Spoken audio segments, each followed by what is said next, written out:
새날을 여는 새벽 말씀 나눔입니다. 오늘은 2023년 11월 15일 수요일이고 말씀을 전하는 저는 강민 목사입니다. 오늘 우리가 함께 나눌 말씀은 사도행전 13장 42절로부터 52절까지 말씀입니다. 사도행전 13장 42절에서 52절입니다. 그들이 나갈새 사람들이 청하되 다음 안식일에도 이 말씀을 하라 하더라. 회당의 모임이 끝난 후에 유대인과 유대교에 입교한 경건한 사람들이 많이 바울과 바나바를 따르니 두 사도가 더불어 말하고 항상 하나님의 은혜 가운데 있으라 권하니라. 그 다음 안식일에는 온 시민이 거의 다 하나님의 말씀을 듣고자 하여 모이니 유대인들이 그 무리를 보고 시기가 가득하여 바울이 말한 것을 반박하고 비방하거늘 바울과 바나바가 담대히 말하여 이르되 하나님의 말씀을 마땅히 먼저 너희에게 전할 것이로되 너희가 그것을 버리고 영생을 얻기에 합당하지 않은 자로 자처하기로 우리가 이방인에게로 향하노라. 주께서 이같이 우리에게 명하시되 내가 너를 이방인의 빛으로 삼아 너로 땅끝까지 구원하게 하리라 하셨느니라 하니 이방인들이 듣고 기뻐하여 하나님의 말씀을 찬송하며 영생을 주시기로 작정된 자는 다 믿더라. 주의 말씀이 그 지방에 두루 퍼지니라. 이에 유대인들이 경건한 귀부인들과 그 신의 유력자들을 선동하여 바울과 바나바를 박해하게 하여 그 지역에서 쫓아내니 두 사람이 그들을 향하여 발에 티끌을 떨어버리고 이고니온으로 가거늘 제자들은 기쁨과 성령이 충만하니라. 사도행전 13장 42절에서 52절까지 말씀입니다. 13장 13절 이하는 안디옥 회당에서 있었던 일을 우리에게 소개해주고 있습니다. 여기서 회당장은 율법과 선지자의 글을 읽은 후에 사람들이 행할 일을 말했고 바울은 하나님이 하신 일을 말했습니다. 다른 표현으로 하면 회당장은 소망이나 비전이나 꿈, 상급, 면류관 등을 강조했고 바울은 은혜, 완성, 성취, 열매, 감사를 강조했습니다. 회당장이 사람이 행할 일을 말한 것은 당연합니다. 왜냐하면 하나님이 일하신다라는 개념이 없기 때문입니다. 바울은 왜 하나님이 하신 일을 말했는지도 충분히 짐작이 갑니다. 왜냐하면 이미 바울은 유대교에서 강조하는 일, 즉 사람이 행할 일을 다 해보았기 때문입니다. 바울은 스스로 율법에 정통한 자고 열심이 가득한 자라고 했습니다. 얼마나 노력했는지 율법의 의로는 흠이 없는 자라고 자처할 정도였습니다. 하지만 모든 노력을 다 했으나 아무것도 얻지 못했고 반대로 아무 수고도 하지 않았지만 모든 것을 다 얻었습니다. 이러한 경험을 하게 되면 너무나 당연히 이전의 단계를 벗어나게 되고 종교와 삶에 대한 새로운 이해, 새로운 개념, 새로운 인식을 가질 수밖에 없습니다. 그러니 개혁이나 혁신이나 변화 이런 것들을 운운하지 않아도 너무나 자연스럽게 새로운 삶으로 나아갈 수밖에 없는 겁니다. 이런 것을 열매 또는 결실이라 하고 갈라디아서에서는 열매에 대하여 금지할 법이 없노라 라고 표현한 겁니다. 사도들이나 바울뿐만 아니라 모든 성도들 중에 죄인을 거치지 않고 성도가 된 사람은 아무도 없습니다. 다시 말해 은혜 없이 성도가 된 사람은 없다는 겁니다. 모든 성도가 전부 죄인이었고 하나님의 은혜가 있었기에 구원받은 겁니다. 그러므로 자신이 성도가 되었다고 해서 아직 죄인 상태에 머물러 있는 사람을 정죄할 수 없고 자신이 구원받은 것에 대해 자랑하거나 남이 구원받지 못한 것에 대해 비난할 수 없습니다. 왜냐하면 하나님의 은혜가 아니었다면 우리는 여전히 죄인이었을 거기 때문입니다. 그래서 성도는 늘 자신의 성도됨에 대해 감사한 마음을 가지게 되어야 합니다. 다른 사람에 대해서는 빚진 마음을 가지게 됩니다. 이러한 성도의 성도됨에 대한 기본 인식이 성도의 행동에 그리고 본문에서는 바울의 행동에 그대로 적용되어 나타났습니다. 회당장이 바울에게 만일 백성에게 권할 말이 있거든 말하라고 해서 발언할 기회를 얻었을 때 바울은 다른 사람, 다른 종교, 다른 가르침에 대해 언급하지 않고 오직 하나님께서 하신 일, 하나님께서 완성하신 일에 대해서만 선포하였습니다. 사도행전에 나오는 사도들의 설교 중에 유대인을 비난하거나 또는 유대교 지도자들을 정죄하는 내용이 없음을 우리는 알아야 합니다. 우리가 이러한 사도들의 행동에서 확인할 수 있는 것이 있습니다. 바로 복음을 전하는 사람들의 마음입니다. 복음을 전하는 사람들, 그 사람들의 마음에는 교만함 또는 상대방을 멸시하는 태도가 등장하지 않습니다. 또한 배타적이지도 않고 경쟁적이지도 않습니다. 따라서 우리 역시도 아직 복음을 모르는 사람들과의 관계에 있어 신중하고 배려적이어야 하고 품위와 마음 씀씀이가 넓어야 합니다. 이게 성도의 기본적인 태도입니다. 도와준다는 명분으로, 알려준다는 구실로, 상대를 위해준다는 내용으로 무례함이나 교만함이 드러나서는 안 되고, 누군가를 도와주고 베풀어 줄 때에라도 철저하게 빚진 자의 심정을 가지는 것. 왜냐하면 그것이 하나님을 경험한 사람들이 가지는 마음이기 때문입니다. 오늘 본문에는 바울의 설교를 들은 사람들의 두 가지 종류의 반응이 등장합니다. 하나는 일반인들의 반응이고 다른 하나는 종교 지도자들의 반응입니다. 첫 번째 일반인들의 반응입니다. 42절 이하인데요. 여기서의 핵심은 바울과 바나바가 설교를 했더니 사람들이 다음 안식일에도 같은 설교를 해달라고 요청하였고 바울과 바나바 주변을 따라다녔으며 다음 안식일에는 온 시민들이 하나님의 말씀을 듣고자 모였다는 겁니다. 그러면서 그들은 바울과 바나바를 따랐다고 말합니다. 사도행전에서 사람들이 믿었다 또는 따랐다라는 것은 사도들의 공로나 그들이 능력이 있었음을 강조하려는 것이 아닙니다. 이건 예수님의 십자가 사역이 실패가 아니라 예수님의 사역으로 말미암아 열매나 결실이 그들 가운데 맺혀지고 있음을 강조하는 겁니다. 또한 하나님의 이루심과 일하심을 드러내고 나타내는 장치로 사용됩니다. 물론 사도들이 설교했다고 모든 사람이 다 믿은 것은 아닙니다. 사도행전에는 한편으로는 사도들의 설교를 믿는 사람들이 있었고 다른 한편으로는 사도들의 설교를 방해하고 사도들의 사역을 박해하는 사람들도 있었습니다. 오늘 말씀에 그런 역할을 하는 이들이 종교 지도자들이었다고 전합니다. 두 번째, 종교 지도자들의 반응이 45절 이하에 등장합니다. 먼저 45절에 바울이 말한 것에 대해 반박하고 비방하거늘이라고 고백하고 있습니다. 이건 회당장이나 유대교 지도자가 바울이 설교한 내용이 자신들이 말한 것과 차이가 있다는 것을 알아차렸다라는 의미입니다.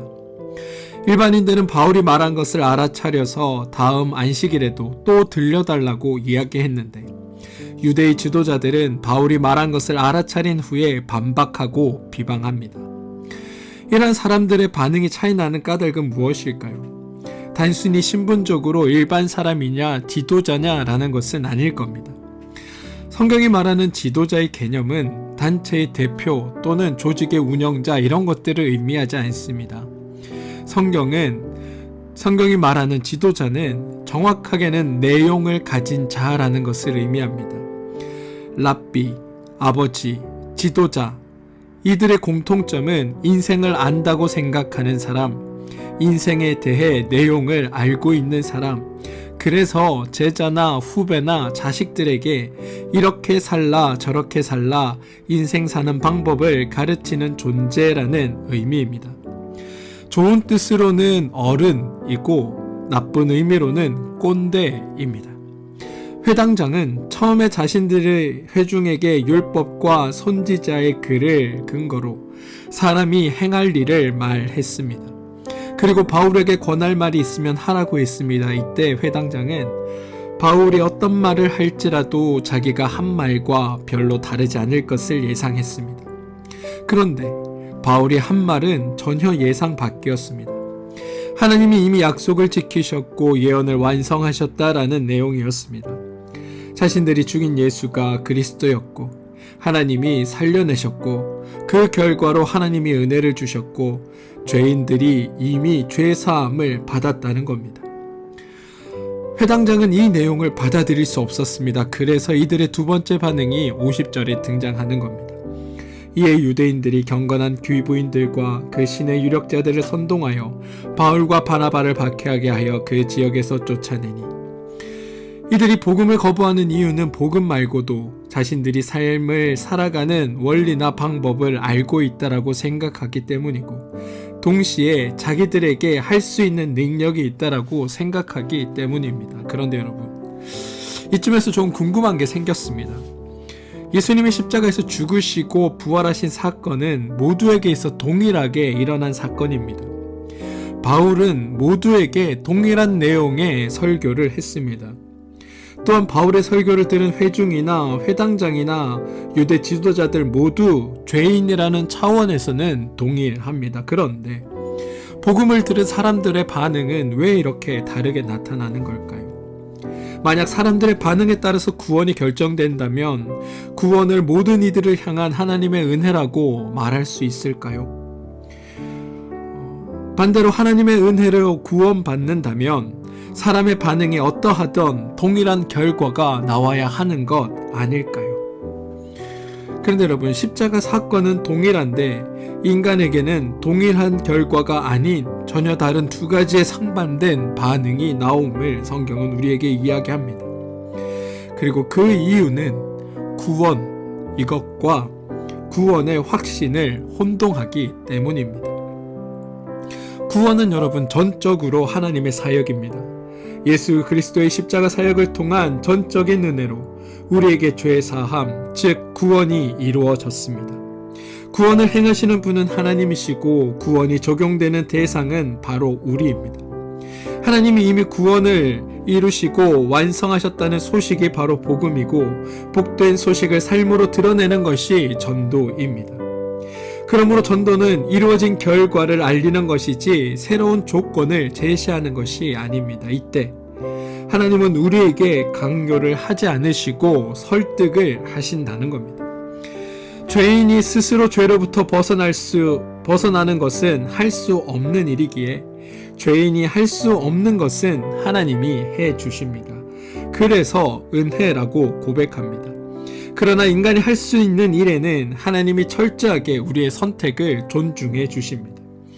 왜냐하면 우리는 우리가 할 수 없는 일을 해주는 것에 대해서는 감사로 느끼지만 할 수 있는 일을 해주는 것에는 간섭으로 여기기 때문입니다.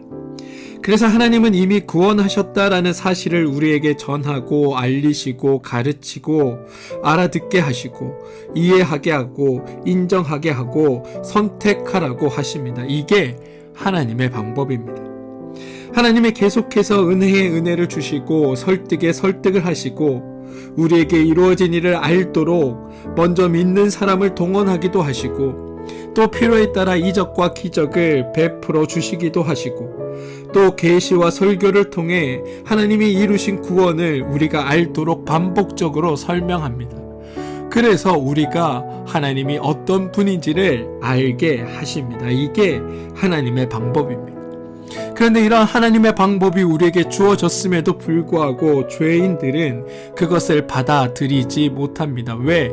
내가 모든 것을 다 알고 있고 내가 다 할 수 있다라는 교만한 생각 때문입니다. 따라서 하나님이 우리를 구원하지 않으신 것이 아니라, 하나님이 특정한 누군가만을 구원하신 것이 아니라, 하나님이 하신 구원을 죄인된 우리가 받아들이지 못하고 있다는 것, 우리가 수용하고 있지 못하다는 것을 우리는 알아야 합니다. 구원에 관해 바울은 성경에서 분명한 두 가지 사실을 선언합니다. 하나는 로마서나 에베소서를 통해 언급한 것처럼 구원이란 전적인 하나님의 은혜이다 라는 선언입니다. 그리고 이어지는 또 다른 선언 하나는 46절에 나오는 겁니다. 종종 하나님의 구원에 대해 사람들이 시비를 걸기를, 하나님은 왜 누구는 구원하고 누구는 구원하지 않느냐, 인간을 차별하시냐라고 묻습니다. 그런데 이건 하나님의 은혜를 모르는 사람들의 시비입니다. 하나님은 우리 모두를 축복하셨습니다. 우리를 위해 최고의 은혜를 베푸신 겁니다. 그런데 우리가 하나님의 은혜를 거부하고 하나님의 은혜를 떠났습니다. 인간이 죄에 사로잡힌 것은 하나님의 저주나 심판 때문이 아니라 전적인 우리 인간들의 행동의 결과입니다. 우리가 죄인이 되자 하나님은 그런 우리에게 은혜를 주십니다. 바로 예수를 보내셨다는 겁니다. 복음서에서 예수 그리스도를 통해 구속의 은혜를 주셨고 사도행전에서는 성령을 통해 하나님의 자녀로 인치심의 은혜를 주신 겁니다. 그런데 우리가 하나님의 은혜를 거부합니다. 따라서 우리가 처한 문제는 전적으로 우리에게 원인이 있는 것이지 하나님으로부터 기인한 것이 아니라는 것을 우리는 알아야 합니다. 바울의 강조점은 명쾌합니다. 하나님이 구원하셨는데 인간 스스로가, 그것도 특별히 잘났다고 생각하는 사람, 뭔가를 안다고 생각하는 사람들이 하나님의 복음이 자신들의 생각과 다르다고 생각하기에, 자신들의 생각과 다르다는 의미이기에 복음을 거부하고 있다는 겁니다. 46절의 표현대로라면 스스로 영생을 얻기에 합당하지 않은 자로 자처하고 있는 겁니다. 따라서 바울의 설명대로라면 왜 하나님이 누구를 구원하고 누구는 구원하지 않느냐가 아니라 너는 왜 하나님의 그 구원을 거부하는가? 너는 왜 하나님의 그 은혜를 받아들이지 않는가? 너는 왜 스스로 고생을 자처하며 살고 있는가라는 질문으로 바꿀 수 있습니다. 사랑하는 성도 여러분, 13장 본문에서 일반 사람들은 바울이 전하는 소식을 듣고 기뻐하였습니다. 복음을 받아들였습니다. 은혜를 받아들였습니다. 그들은 자신들이 안다고 생각하지 않았습니다. 자신들이 잘 모른다고 생각하고 회당장이든 바울이든 무엇인가를 가르쳐주는 사람들의 말을 들었습니다. 당연히 순서에 따라 회당장의 말을 먼저 들었는데 평상시 듣던 말이었습니다. 들은 대로 살려고 노력해도 잘 안 되는 그런 가르침이었습니다. 그런데 바울의 가르침을 보니 너무나 쉬웠습니다. 자신들이 할 일이 없는 것처럼 보였습니다. 자신들을 힘들게 하지 않고 정죄하지 않고 심판이나 저주를 운운하지 않습니다. 대신 하나님의 은혜가 너희들 가운데 있다라는 것을 선포합니다.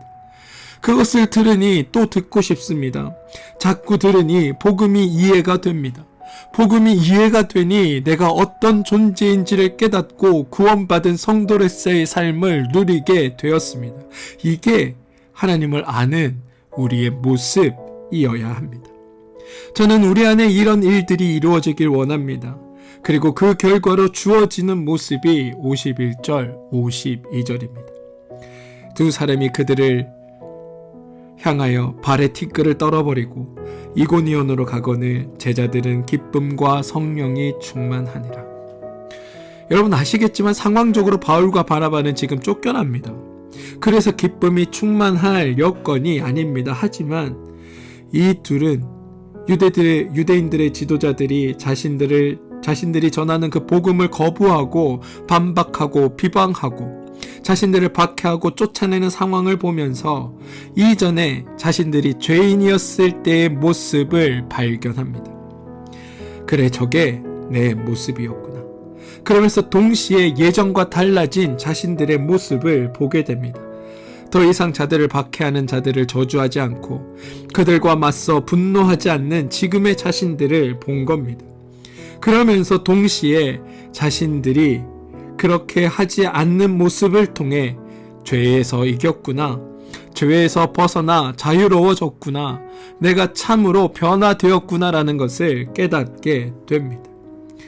다시 말해 죄로부터 자유로워졌고 죄에 대해 승리한 자들이라는 것을 알았다는 겁니다. 죄에 대해 승리했기에 이들은 기뻐했습니다. 자신들이 죄에 대한 승리한 이유가 성령을 통해 하나님이 자신에게 이루신 일을 알았기 때문이라고 이들은 고백합니다. 사는 성도 여러분, 저는 이 기쁨이 우리 가운데도 있길 소망합니다. 하나님을 믿는 것은 하나님을 통해 우리에게 주어진 일, 되어진 일, 이루어진 일을 깨닫는 것이고 그것을 깨달음으로 말미암아 나라는 존재 자체가 변화되는 겁니다. 그리고 그 변화는 죄로부터 우리를 승리하게 하고 죄로부터 우리를 자유하게 합니다. 그리고 그 승리와 자유가 우리에게 기쁨을 허락합니다. 바라기는 이 모든 일들이 우리 안에 이뤄지길 소망합니다. 선한 것에는 갑절로 갚지만 악한 일에는 반응하지 않는 것. 그래서 죄를 이긴 성도의 모습이 되어 하나님 안에서 참된 자유와 기쁨을 누리는 그런 삶이 오늘 여러분들의 삶 되시길 주님의 이름으로 축원드립니다. 우리 함께 기도하겠습니다. 주님, 하나님의 구원하심과 이루심을 우리가 믿고 받아들이게 하여 주시옵소서. 그로 말미암아 두려움을 이기게 하시고 그로 말미암아 기쁘고 감사하게 하소서. 구원을 거부하지 않고 받아들임으로 인해 모든 일에 담대하게 하시고 은혜는 은혜로 갚고 악한 일에는 반응하지 않는 죄를 이긴 기쁨의 성도들이 되게 하여 주옵소서. 예수님의 이름으로 기도합니다. 아멘.